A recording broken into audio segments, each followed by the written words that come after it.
Homonyms SSC में recently पूछे जाने वाला टॉपिक जो अभी रिसेंटली ऐड किया गया है, वोकैब का पार्ट है। बच्चे इसको लेकर बड़ा कंफ्यूज हैं और बच्चों को समझ में नहीं आ रहा कि होमोनिम्स को कैसे तैयार किया जाए। तो आज का सेशन मैं आपके ही लिए लेकर आया हूं, उन्हीं बच्चों के लिए लेकर आया हूं जो होमोनिम्स को लेकर बड़े कंफ्यूज्ड हैं।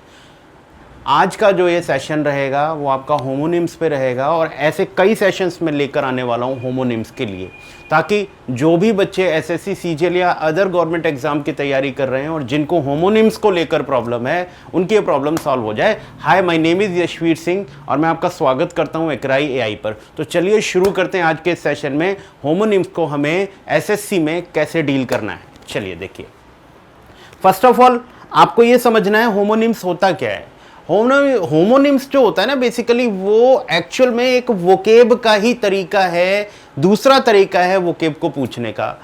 बेसिकली होता क्या है कि हमारी इंग्लिश लैंग्वेज के अंदर ऐसे बहुत से वर्ड हैं जिनका प्रोनाउंसिएशन तो बिल्कुल सेम है, बट उनकी स्पेलिंग्स में और उनके मीनिंग्स में डिफरेंस होता है। उसको हम होमोनिम्स कहते हैं। यानी कि मतलब जब आप उनको प्रोनाउंस करोगे तो उनका जो प्रोनाउंसिएशन है वो डिफरेंट हो जाएगा।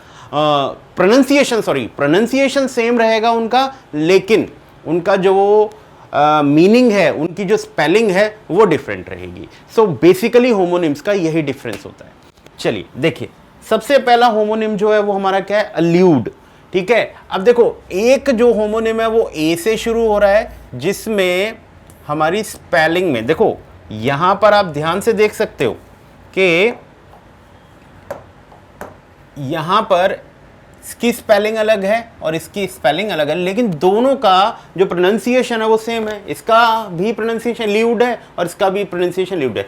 तो जो एल्यूड होता है वो वर्ब की तरह यूज होता है, सेंटेंस में वर्ब की तरह यूज होता है, और इसका मतलब होता है to refer to something indirectly. यानी कि मतलब आप किसी चीज को इनडायरेक्टली रेफर कर रहे हो। यानी कि मतलब आप ये कहना चाहते हैं इससे कि अगर आप कोई बात कर रहे हो किसी के सामने, तो वो डायरेक्टली किसी को ना बता के इनडायरेक्टली बता रहे हो, ताकि सामने वाले को ये ना पता लगे कि भाई ये उस बारे में बात कर रहा है। तो एल्यूड का मतलब होता है किसी बात को इनडायरेक्टली रेफर करना।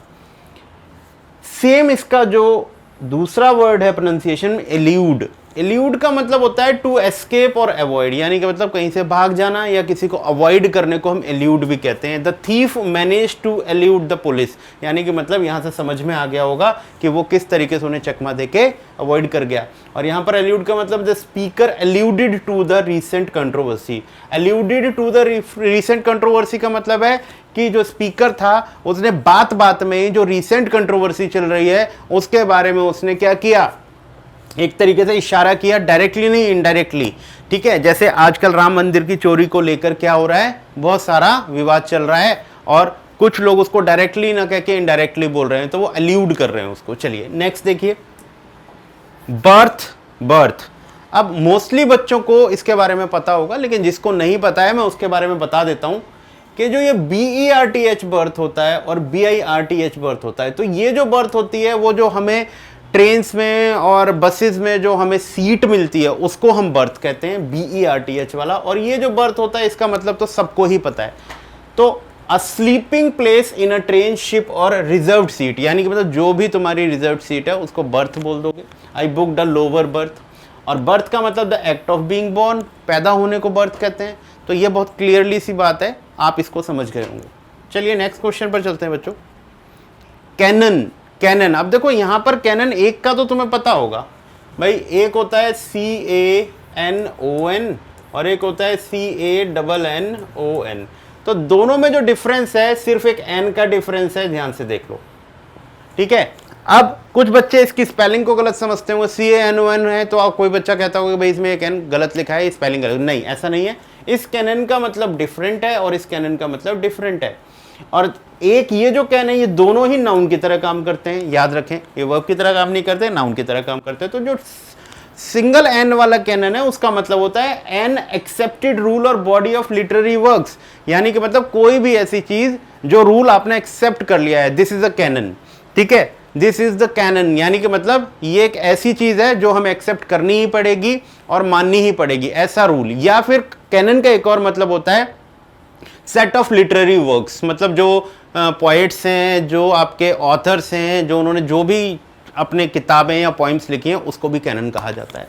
जैसे Shakespeare is part of the English literary canon, मतलब शेक्सपियर जो हैं वो इंग्लिश का जितना भी लिटरेरी कैनन है, यानी कि जितना भी इंग्लिश का जितना भी पोइट्री वर्क है उसका शेक्सपियर भी एक पार्ट है। तो कैनन, सिंगल कैनन वाले का मतलब ये होता है। और डबल कैनन का तो आप सबको पता ही है, तोप को कैनन कहते हैं, ए लार्ज गन को कैनन कहते हैं, जैसे कि इसमें एग्जांपल दिया है the soldiers fired the cannon. तो ये बात आपको ध्यान रखना है, सिंगल कैनन वाला लिटरेरी वर्क्स या फिर कोई एक्सेप्टेड रूल, और डबल एन वाला जो है वो ए लार्ज गन होता है। चलिए नेक्स्ट देखिए, कॉर्ड। अब यहां एक एच वाला है, देखिए एक एच है और एक में एच नहीं है, तो यहां पर कंफ्यूज होता है बच्चा। जो एच वाला कॉर्ड होता है उसका मतलब है a group of musical notes played together. आपने देखा होगा जो गिटार बजाते हैं उनको कुछ ग्रुप में कुछ वर्ड दिए जाते हैं और उससे एक धुन निकलती है, तो वो जो एच वाला है उसे कॉर्ड कहा जाता है। लेकिन CORD कॉर्ड जो होता है वो सबको पता है, एक थिक स्ट्रिंग और रोप होती है। आप चाहो तो वो गिटार का जो एक तार होता है उसको भी कॉर्ड कहा जाता है। ये म्यूजिक का वो है कॉम्बिनेशन, और ये क्या है, उसकी तार मान लो, या कोई भी थिक स्ट्रिंग या कोई भी आप प्लास्टिक की रस्सी टाइप कोई भी चीज है उसको कॉर्ड कहा जाता है। जैसे the tie the box with a strong cord, यहां पर रस्सी की बात हुई है। He played a beautiful chord on the piano, मतलब उसने एक गीत किया। तो गीत जो है वो क्या होता है, कॉम्बिनेशन ऑफ कुछ म्यूजिक के उसका होता है, तो उसको कॉर्ड कहा जाता है। चलिए नेक्स्ट, कोर्स। अब ये कोर्स तो तुम सबको पता है, ये कोर्स तो है जैसे स्कूल में पूरा एक कोर्स होता है, किसी भी, जैसे इंग्लिश का कोर्स हो गया, मैथ्स का कोर्स हो गया, इकोनॉमिक्स का कोर्स हो गया, तो वो जो पर्टिकुलर कोर्स होता है ये रूट और सीरीज ऑफ लेसन, यानी कि मतलब पूरे लेसन्स की सीरीज या कोर्स, कभी कभी हम रूट को भी कह देते हैं, रास्ते को भी कह देते हैं। लेकिन ये जो कोर्स है इसका मतलब हमेशा से हम ध्यान रखना है आपको, कोई भी रफ चीज होती है ना उसको कोर्स कहते हैं, रफ इन टेक्सचर, यानी कि मतलब कोई भी रफ टेक्सचर जो होता है उसको कोर्स कहा जाता है। ठीक है, चलिए नेक्स्ट देखिए, फेज। फेज FAZD PHASC, तो ये वाला तो सबको पता है, इसका मतलब ये होता है at a stage in development, मतलब कोई डेवलपमेंट हो रहा है उसकी पर्टिकुलर जो स्टेज होती हैं उनको फेज कहा जाता है, फेज कहा जाता है। जैसे ये इस फेज पर आ गया, फिर ये फेज कंप्लीट करके अब ये सेकंड फेज पर आ रहा है, थर्ड फेज पर, तो किसी डेवलपमेंट में जो पर्टिकुलर हॉल्ट्स होते हैं उनको फेज कहा जाता है।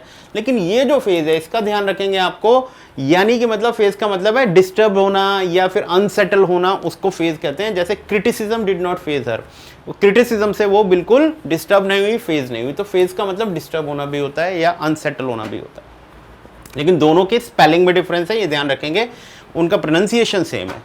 फीट, फीट, ये फीट तो तुम सबको पता है, ये जो फीट है वो ध्यान रखें, फुट का प्लूरल क्या होता है, फीट होता है। फुट का मतलब क्या है, पैर, और फीट का मतलब एक से ज्यादा, तो फुट सिंगुलर होता है और फुट का प्लूरल फीट हो गया, तो पैर की बात हो गई, plural of foot. He is 6 feet tall. ठीक है, तो ये ध्यान रखें, एक तो फुट वही हो गया पैर वाला, और एक मेजरमेंट वाला भी हो गया फीट। तो अगर हम फुट का प्लूरल करते हैं तो फीट हो जाता है, और ऐसे ही पैर जो फुट होता है उसका भी प्लूरल क्या होता है, फीट होता है, ये ध्यान रखेंगे। ठीक है, तो ये बात आप समझ लो कि यहां पर फीट का क्या मतलब है, एन इंप्रेसिव अचीवमेंट, यानी कि मतलब कोई बहुत बड़ी अचीवमेंट आपने जो ली है उसको हम फीट कह देते हैं। ठीक है,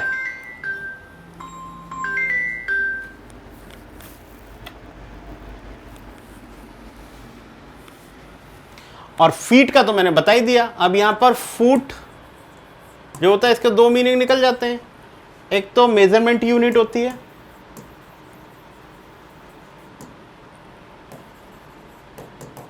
और lower part of the body, या मैं बोलूं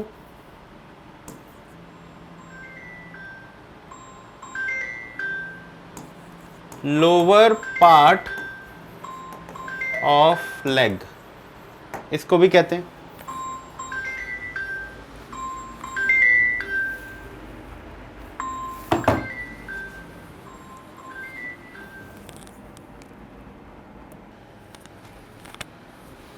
हाँ, तो फुट के दो मीनिंग होते हैं बेटा, एक मेजरमेंट यूनिट होती है, तो ये जो होता है हमारा सिंगुलर होता है, और इसकी मेजरमेंट यूनिट में अगर हम फीट बोलते हैं तो ये प्लूरल हो जाता है।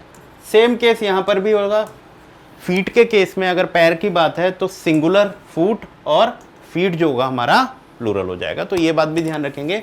और FEAT फीट का मतलब होता है, वो मैंने बताई दिया आपको, एन इम्प्रेसिव अचीवमेंट, बहुत बड़ी अचीवमेंट लेना, मेहनत से बहुत बड़ी अचीवमेंट लेने को फीट कह देते हैं। बाकी इस वाली फीट के दो अलग मीनिंग भी होते हैं, वो आप देखेंगे। चलिए नेक्स्ट देखिए, फ्लोर, इसे वैसे फ्लावर कहते हैं, फ्लावर, इसका भी प्रोनाउंसिएशन फ्लावर होता है और इसका भी प्रोनाउंसिएशन फ्लावर होता है, फ्लावर नहीं बोलते इसको, फ्लावर, फ्लावर। तो ये वाला फ्लावर जो होता है फेलो यूआर, तो ये सबको पता है कि इसको हम आटे को हम फ्लावर कहते हैं, powdered grain use for baking, ठीक है, आटा, कोई भी आटा है वो क्या होता है, फ्लावर होता है। और फ्लावर ये वाला जो होता है हम सबको पता है, फूल को हम फ्लावर कहते हैं, the blooming part of a plant, get it.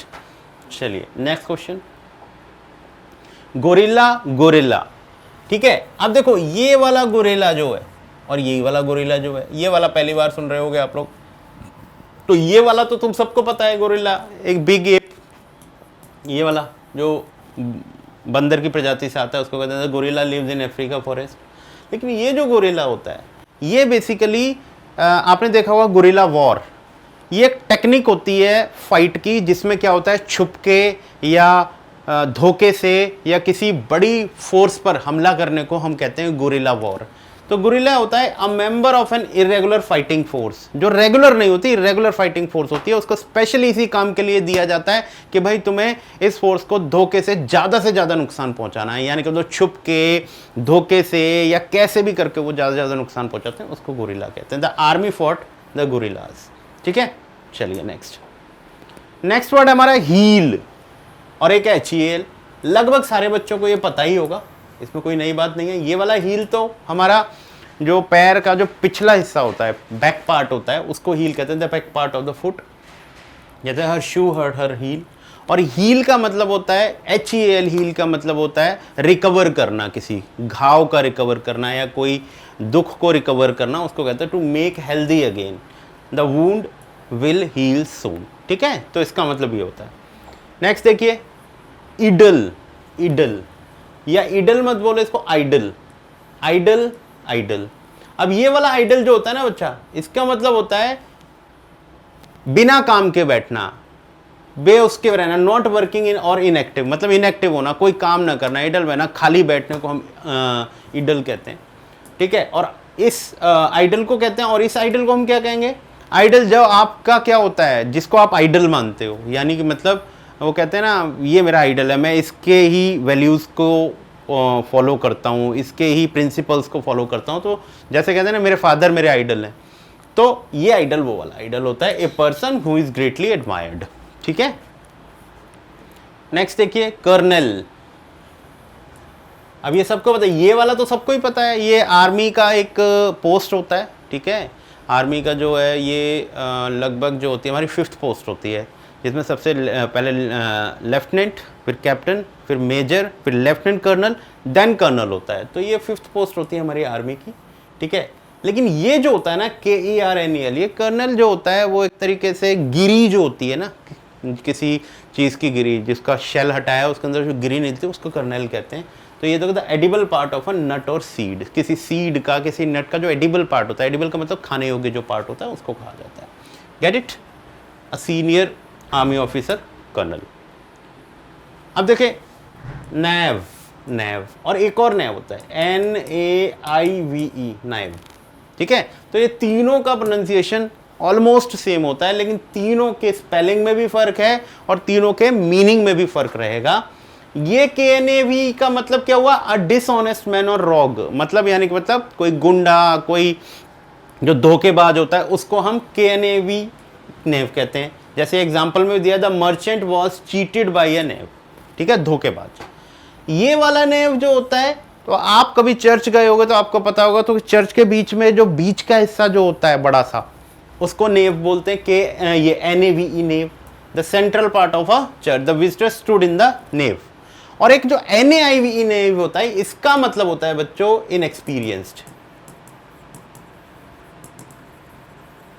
या फिर मैं हिंदी में बोलूँ नौसिखिया। नौसिखिया का मतलब जो इसने अभी अभी सीखना शुरू किया है, उसको ज़्यादा कुछ नहीं पता, इनएक्सपीरियंस, अनुभवी नहीं है वो, इसको NAIVE कहते हैं। तो यहाँ पर मैंने 3 वर्ड आपको बताए, तीनों के अलग अलग मीनिंग होते हैं।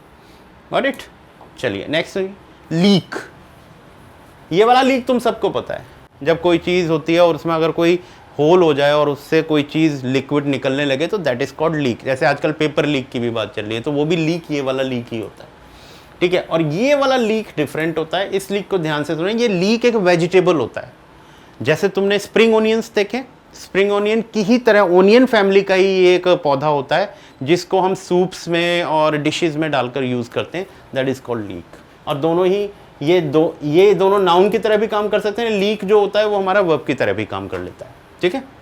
चलिए नेक्स्ट देखिए, लिंक्स। लिंक्स LYNX और LINKS, ये वाला तो तुम सबको ही पता होगा। इस लिंक्स का मतलब है कनेक्शंस, रिलेशनशिप्स, ये तो बहुत सिंपल है। लेकिन ये लिंक्स जो होता है ना, ये एक कैट फैमिली का जानवर होता है, a wild cat with tufted ears. तुमने देखा होगा बहुत नुकीले से जिसके कान होते हैं, दैट इज कॉल्ड लिंक्स, ठीक है। The links is rarely seen in the wild, बहुत मुश्किल से नजर में आता है, दैट इज लिंक्स।